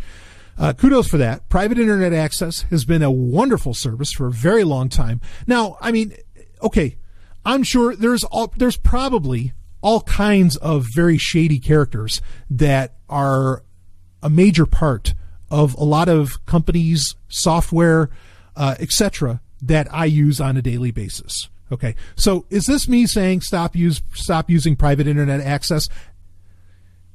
Sort of. Okay, and let me explain. I don't think that there's necessarily anything wrong with private internet access. Okay, like I don't think that there is, and I don't think Mark Karpeles could do something that would somehow affect, that direction of things. Okay, and I'll explain why I think this might have happened as well. Because the way that they have stuff set up, and they've been audited and whatever by third party security teams, that's right on. Okay, that's fine. I don't think he can necessarily harm the VPN service itself, but I would say stop using private internet access to send the message to that company. What the fuck are you doing? Why would you hire this guy? This guy, I mean, this is the Bernie Madoff of Bitcoin. One of them. I mean, this guy is scum. Okay, and I'll tell you, honestly, look, private internet access isn't a sponsor. I've reached out to them to be a sponsor for Sovryn Tech, and I've talked so glowingly of them for years now. It's really, even if they were a sponsor, I would say this anyway, and my sponsors know that when they sign up with Sovryn Tech, I may say something critical of them. So, or I may say something that to them might be bad for business. They understand that they're not going to get on this show. They're not going to reach out to you if I can't do that, because I will not be fucking watered down or controlled. So I will say this about private internet access. I wouldn't be surprised if some people at private internet access who have been involved in the blockchain space for a while, have been longtime sponsors and supporters of blockchain events, Bitcoin events, etc., for many years now. I wouldn't be surprised if I think there are a few people, and I won't name names, but I'll just say that there are people who have engaged in some very strange actions in defense of Mt. Gox over the years, and I'm saying plural. I'm not just talking about one person. I'm talking about others. I think there are people who may have been like an inner circle involved with Mt. Gox that made out like bandits. And I wouldn't be surprised if this is some kind of call-in of a favor and that somebody at London Trust Media got a sweet deal from Mark Karpellis years ago before Mt. Gox, tanked. That is speculation on my part. Let me be very clear on that. That is speculation. Okay. Some of my speculation about, Bitcoin and Mt. Gox and things, Willybot and these other things have ended up becoming pretty much true, if not absolutely true. But this is speculation on my part. I am not naming names because I don't want to be accusational on all that, but that's the only way this could possibly make sense. Fine, you want to give a friend a second chance in life? Well, then throw him some money or give him a little job. I don't know. But to give him the CTO position of a company with that kind of clout in the crypto space, I mean, that is nuts. And yes, go ahead and stop using private internet access. Message them, ask for a fucking refund, and saying, I am absolutely uninterested in doing business with you if you're going to do business with this guy. That being Mark Karpellis. I fully support you doing that. And what's your alternative? Run with AirVPN. AirVPN has always been my secondary option. They take crypto for their service. They claim to keep zero logs. Again, they claim. Or the other solution is run your own VPN. We've talked about that in recent weeks on how to set that up. And it's becoming easier all the time, to do that sort of thing. And that way you can trust where exactly those logs go and what happens to the logs of what you're doing with your VPN, right? That's a good idea. Learn up on how to do this, and then you don't have to pay for it. You just run your own VPN server, or you run it through VPS or something, and you pay out that way, whatever. So, but if you want to go with another service, well, there's AirVPN. But yeah, this is just, this is just crazy. What in the goddamn hell? Are they thinking? I'm not going to recommend private internet access. Again, I'm not saying there's anything technically wrong at private internet access or with their VPN service. But yeah, I want to send the market signal to them. Fuck you. You want to give somebody a second chance? This is not how you do it. We'll be back with more. Ooh, hey, let's talk about being back with more.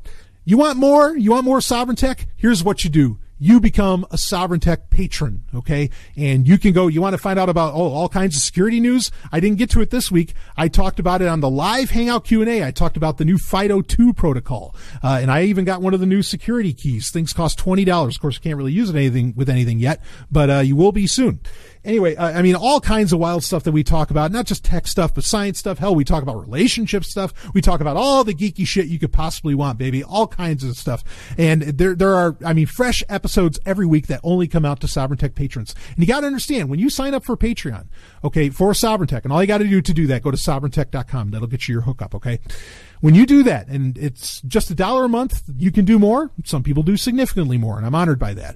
You get a custom RSS feed that will have all of the Prime episodes, like the one you're listening to now, and will have all of the Patreon episodes, and you can just download them right to your device. It doesn't get any easier. You never even have to go to Patreon again after you sign up. Okay, all of it can happen automatically. It's really a great service. So again, if you want to become a patron, you want to get access to hundreds, if not thousands of hours of extra content and new content that comes out every week, go to sovryntech.com, get your hookup doing that. And there's other stuff too that comes out. But let's get back to the show now. 1337A, 1337B, 1337C. This has to be the server. Bioweapon master plans. Nostra, you fucking morons.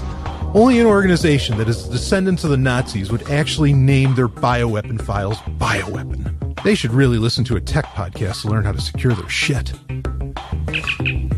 Dr. Goldblossom, I'm ready for pickup. Tell Stephanie to be ready. Oh, Agent Sovryn. I wasn't expecting you. Stephanie is a little indisposed at the moment. Are you two... We'll be right there to pick you up.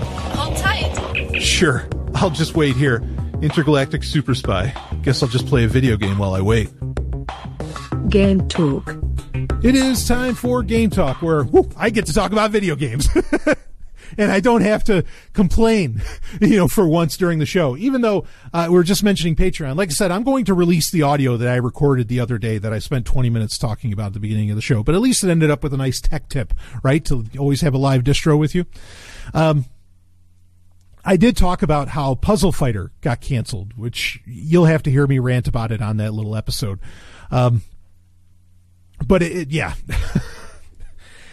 This is the thing, is that so many games today, and this is relevant to what I'm actually going to talk about, which is really cool news, actually. So many games today, like Puzzle Fighter, which is for mobile phones, which Puzzle Fighter is a series, it's a Street Fighter 2 offshoot that is like a match gems, whatever kind of game.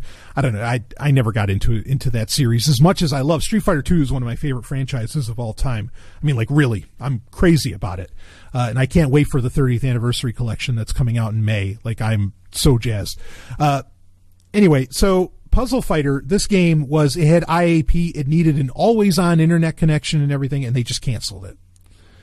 And now whatever money you put into it, same thing happened to Miitomo. Whatever money you put into it, it's gone. And this game is gone pretty much forever. And there's no plans to end of life it the proper way by, creating a patch that allows for offline functionality or for some kind of DIY server to get set up or anything to run it. It's just gone.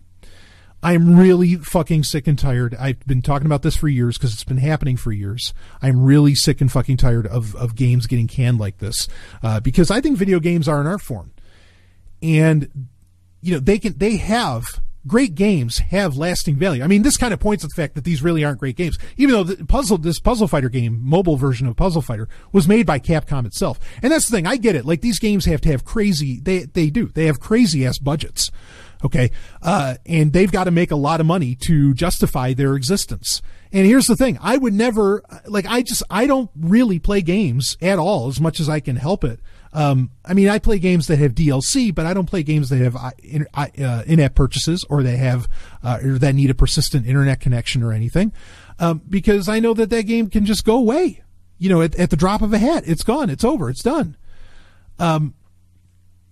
And, when I put money down on a game, I want to be able to play that game for all time. And I really hate that. And, to prove my point, that great games can have lasting value. And I think when it has this need in this persistent connection, that it's probably not a great game in the first place. Well, look at what happened. I mentioned earlier, I got an NES Classic. I also, on launch day, I got a Super Nintendo Classic. These games, yeah, you can do that. You can just, these are effectively little Linux boxes running, emulating these games, but it's perfect emulation. It's amazing. You set that up and away you go. And you can resell these games, years later. You're probably not going to do that with Puzzle Fighter. And should you? Maybe not, because it's not great art. But everybody's getting in on this now. And I think that, I kind of hope that game companies come to the realization that shit, we're shooting ourselves in the foot because we can resell these games, 20, 30 years in the future on, some rehashed console, like the mini consoles that have been coming out. Okay. Like the NES Classic and the Super Nintendo Classic. Now we have, it was announced at a Sega event, I think in France. It was announced that there's going to be a Mega Drive Mini, or what you would know in the States as the Genesis, the Sega Genesis. They're going to come out with the Sega Genesis Classic, effectively. We don't know much else about it. It's supposed to come out this year, 2018, but we're going to get one of those. That's fucking awesome. I can't wait. I'll line up at Best Buy for it. I'm not going to trust Amazon. I learned that lesson with the NES Classic, and it took me this long to get one of those. But the Super Nintendo Classic, yeah, I lined up at Best Buy, got it, and I was good. So I'll get one of those. Then you find out SNK, yes, SNK, they're going to release a Neo Geo Classic or a Neo Geo Mini. And we don't know much about that one either, but that's going to come out. I mean, and that's the thing, is that like these companies are they're stupid for even going down this road with these games. And I hope they realize it, because again, they're shooting themselves in the foot when they could re-release a lot of games in the future. But you can't do that if games have fucking, 20 gig of DLC and all this other stuff, and they have to be connected to a server at all times. And if there's so much reliance on multiplayer, that's just not going to happen. But I think it's beautiful that this resurgence is going on. I'm really excited. I can't wait for I want the Neo Geo Classic, and I'm totally on board with getting a Genesis Classic, like all the way. I'll buy all of them. If they come out with a TurboGrafx 16 Classic, I'm there. Of course, there's the Atari VCS, which there's more details coming out about that, and people are starting to think this might be a serious system, like an actual new Atari. But I'm not so excited about that, because what I love about these classic systems, and honestly, I hope that this is also true for the Neo Geo Mini, or if I say classic or mini, I mean the same thing. For the Neo Geo Mini and for the Genesis Mini, my hope is that it's the same thing, where there's no internet connection, there's no bullshit, not a bunch of added extra features, just stuff to make it look good on a modern television, perhaps. And you just plug it in and you play, and you don't do anything else, and away you go. I like the fact that there's some of these hacks, like there's that really easy hack that allows you to add Super Nintendo games to the SNES Classic. I mean, that's nice that you can do that sort of thing, but I'd be just as fine playing most of the games that exist, or, all the games that come preloaded on it. I mean, you're already getting a tremendous value for $60 or $80, whatever these little, mini consoles end up costing. But I want them, it needs to be that, where the device is, self-contained, no bullshit, doesn't connect to the internet. I like that. So I'm not so excited about the Atari so much, but as long as the Neo Geo Mini and the Genesis Mini stick within that realm, great. Like, I would love it because Sega's leaving money on the table by never releasing a Saturn Mini, because like the Saturn had tons and tons of great games that so many people never played. Like all 3 Panzer Dragoon games for that system, especially the third one, which is like near impossible to get your hands on and to be able to really play very well. You had that, you had the original Knights game. I mean, there's tons of great shit on that system that nobody ever got to play. Now, interestingly, the Sega Saturn was the very first console to have internet connectivity, including a web browser and all of that. Now, those are features you don't have to port over. Okay, because everybody's got a web browser in their hand, right? With their smartphone or with their laptop or something.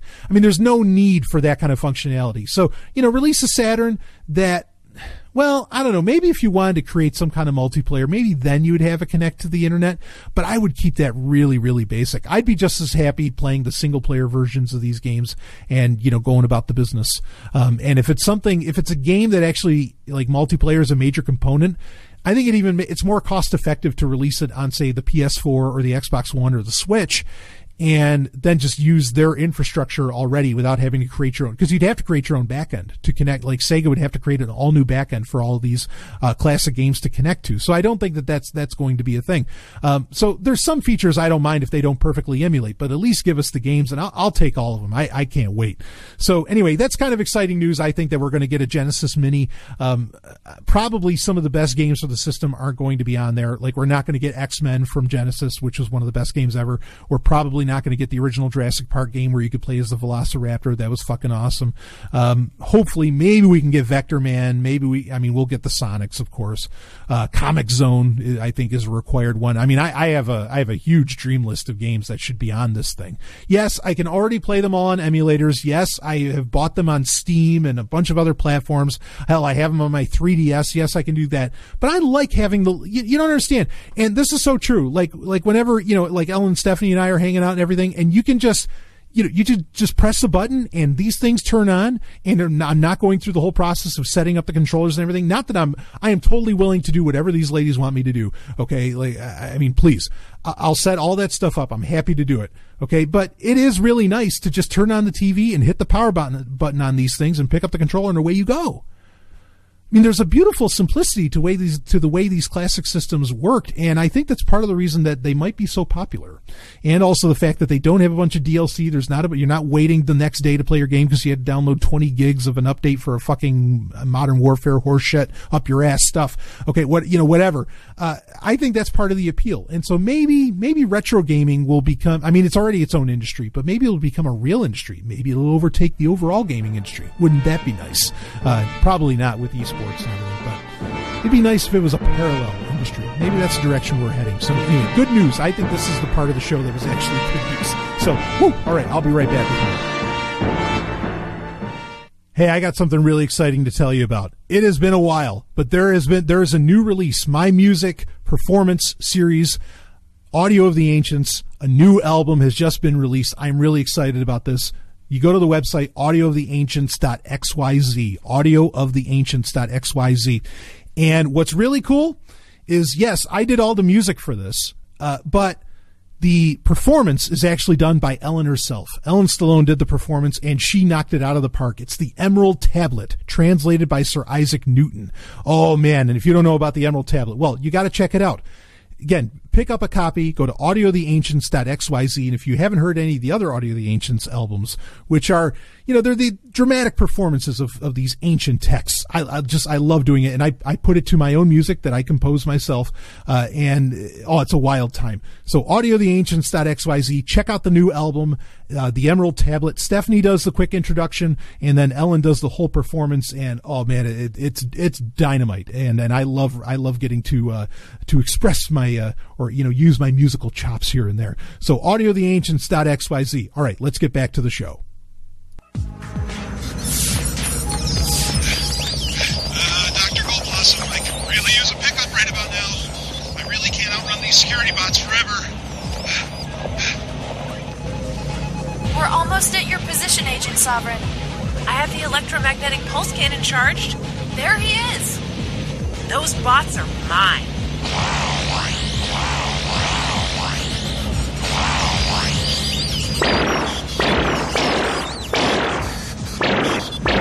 Take that, Nostra bastards.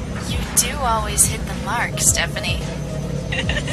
I'm sure you say that to all the girls. Take us down, Dr. Goldblossom. Let's get Brian out of this mess.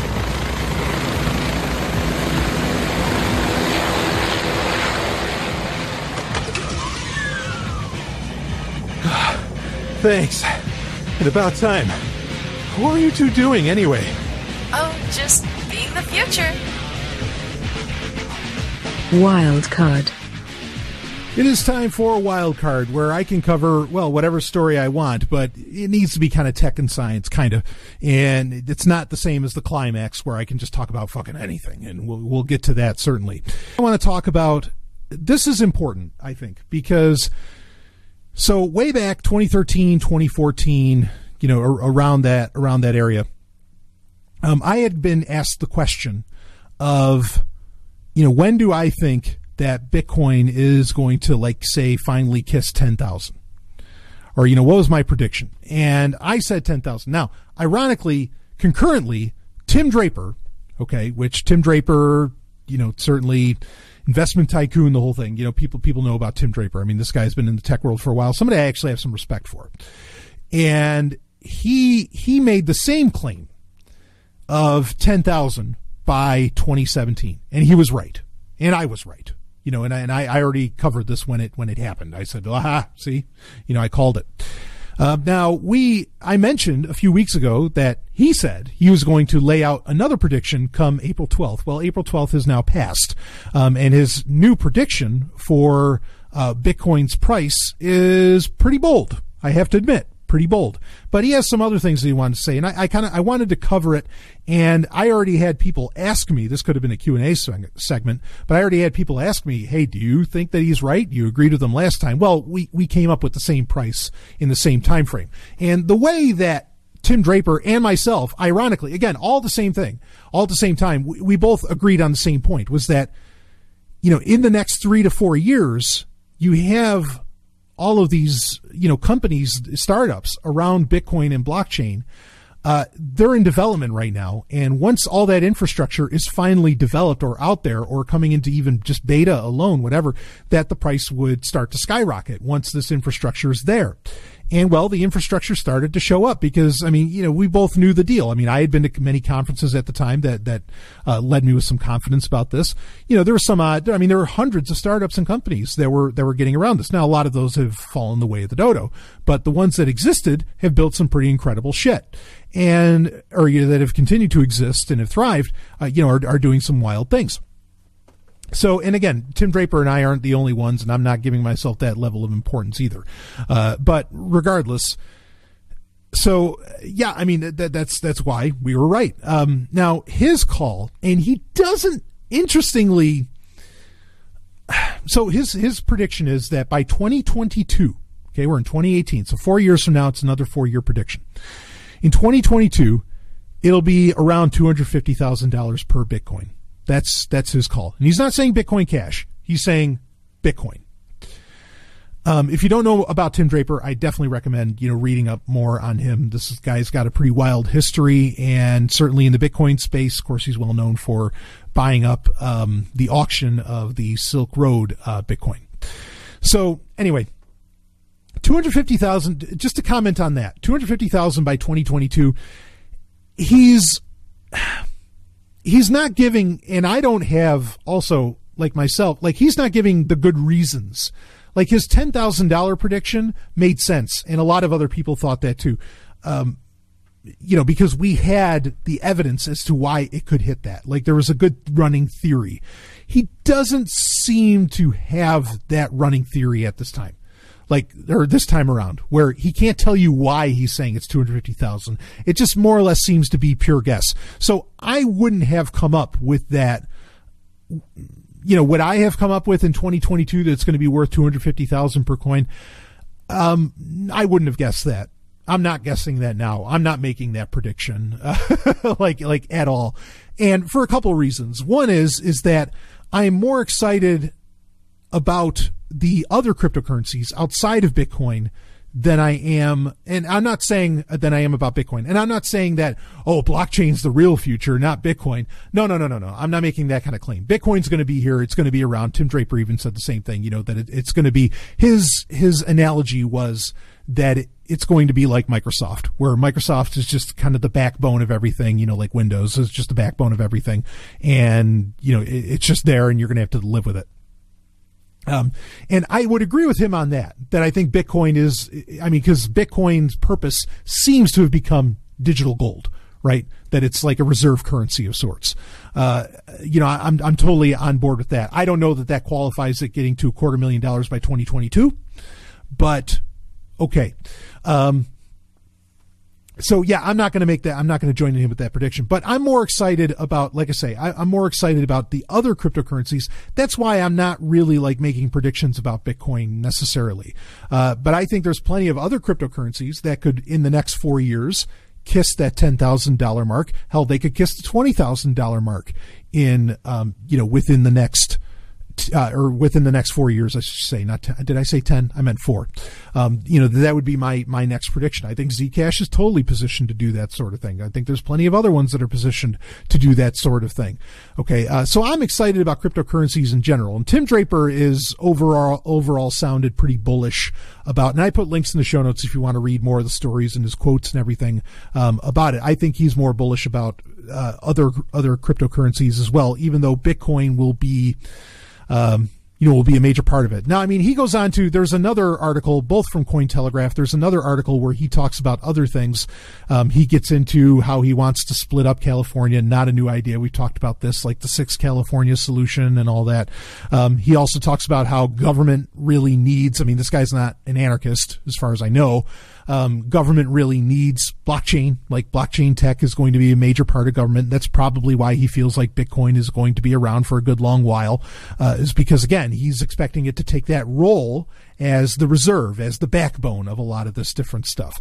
And not that it's government controlled, but just that it's, the backbone, right? Just like one could kind of make the argument that Windows isn't government controlled, but then, really it's corporatism, and it is. But you get my point.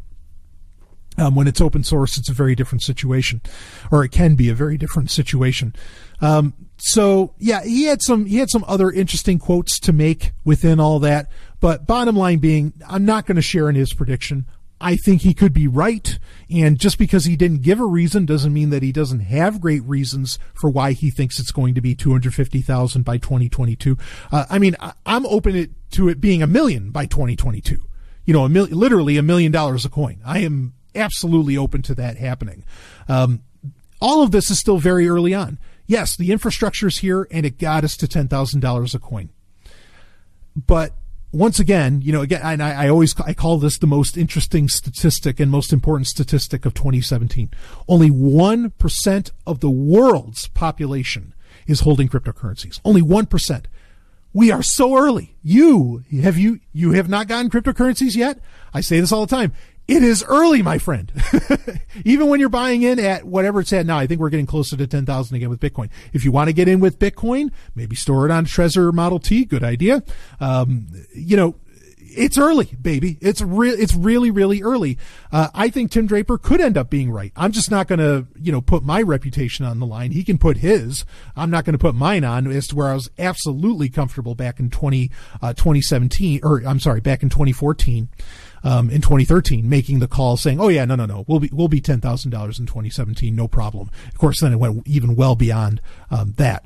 So yeah, it's early, folks, and these are the prices that it can do. If it's 250,000, does it make sense to buy Bitcoin at 9,000, 10,000? Well, fuck, of course it does. So what the hell, But I am not a professional investor. I'm not giving investment advice. Yada yada yada. You know the score. Anyway, all right, we'll be right back with some more Sovryn Tech, but.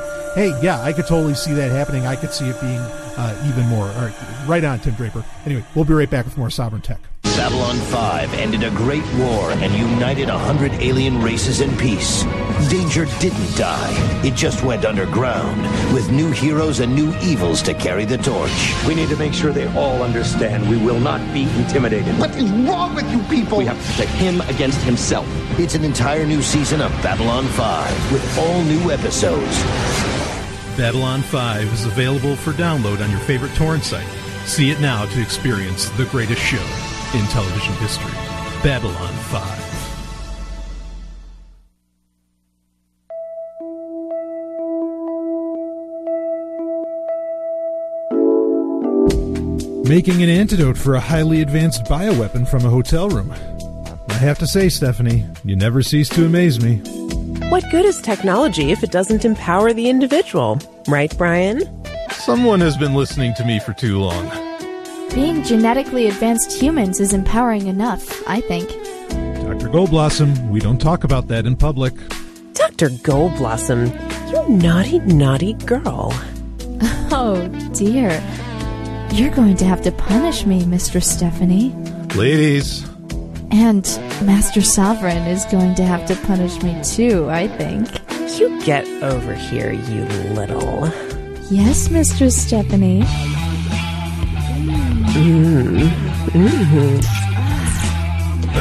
Oh, Dr. Goldblossom. Don't stop, you naughty little thing.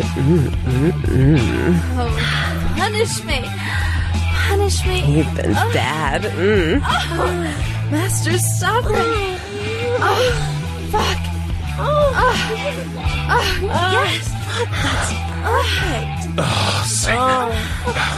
Doctor. You two are so fun.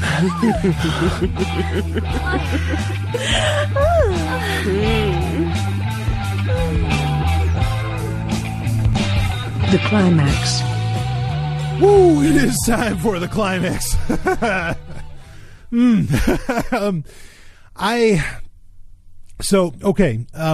Just a few minutes left to the show, so there's a few updates I want to give you on things. First off, I've announced this previously, but I'm going to be at PorkFest this year. So, and there's other interesting stuff. I'm going to talk about Hypercronius, okay? So just bear with me. I'm going to be at PorkFest this year. There I will be doing a live Sovryn Tech from PorkFest.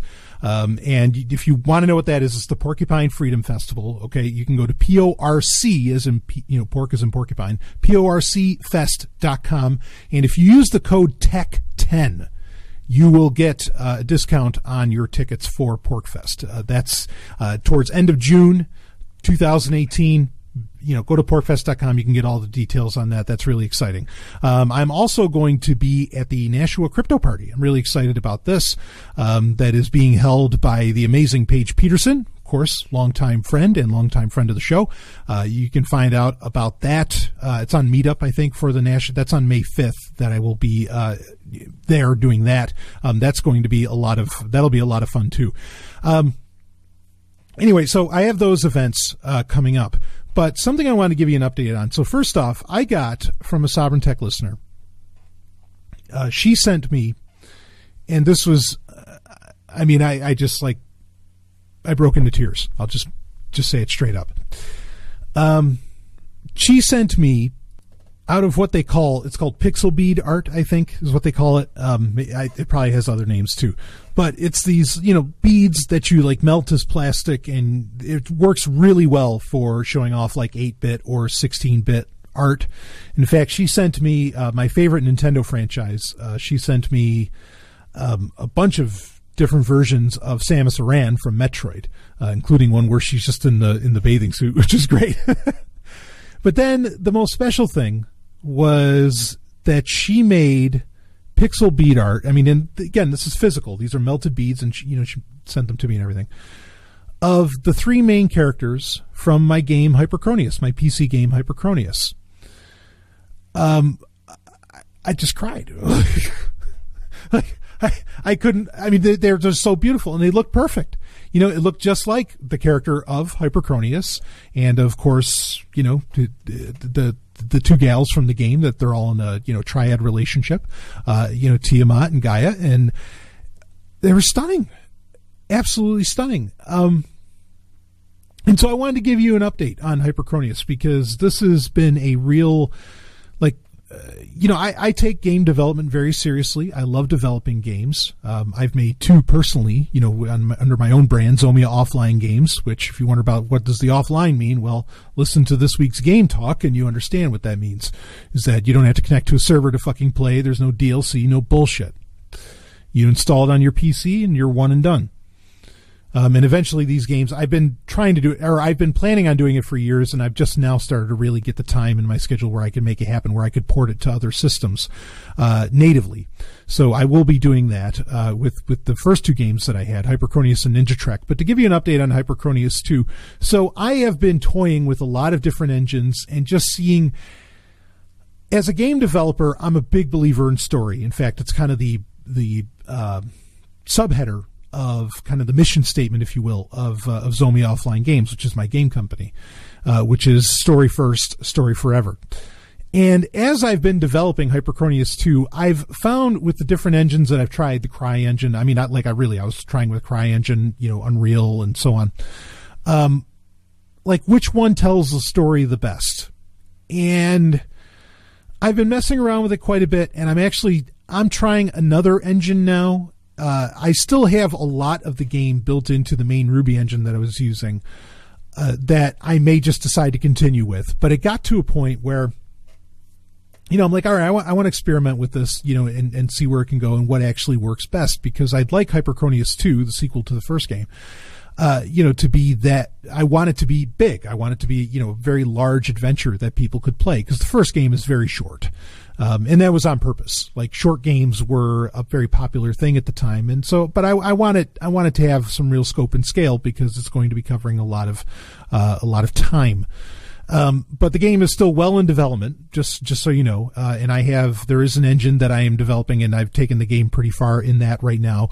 And I will be, it's going to be, I want that part to be a bit of a surprise. So I'm not going to tell you about that when the game does come out, and I'm not going to give it a timeline. Originally, it was supposed to come out end of 2016. And that couldn't happen for varying reasons. There was a lot of, stuff going on in mine and Stephanie's life, not like bad stuff between her and I at all, but just life happening that I won't go into detail on. that put it behind. So if you're wondering, where's Hypercronius 2? It's being worked on. It's coming. It will get released because there's I already have the story written, and it's an incredible story to tell amongst a million other projects that I have. Like I just released Audio of the Ancients. I've just gotten to the point, and like the Dark Android 2018 version of the book's coming out, and I've already, added in like 3 chapters into that. That's going to be a really expansive thing. So just to give you a little update of what's going on with me, yeah, all the projects are still happening, still getting worked on, still coming, including the video games, because those are my passion projects. I love working on those. So anyway, that's it for this week's Sovryn Tech. All the news you can handle, baby. And of course, next week's Sovryn Tech really should be coming out on Saturday. Don't worry about that. Anyway, I will see all of you on the other side. And if you want to support the show, remember, you just go to SovrynTech.com. You become a patron. That's it. Really. I'll see you on the other side. You just experienced Sovryn Tech. Go to SovrynTech.com. That's SOVRYN Tech.com. And connect with us there. Find links from today's show and catch our podcast feed. Sovryn Tech is copy heart. Copying art is an act of love, and love is not subject to law. So please share the show however you like. Welcome to the evolution.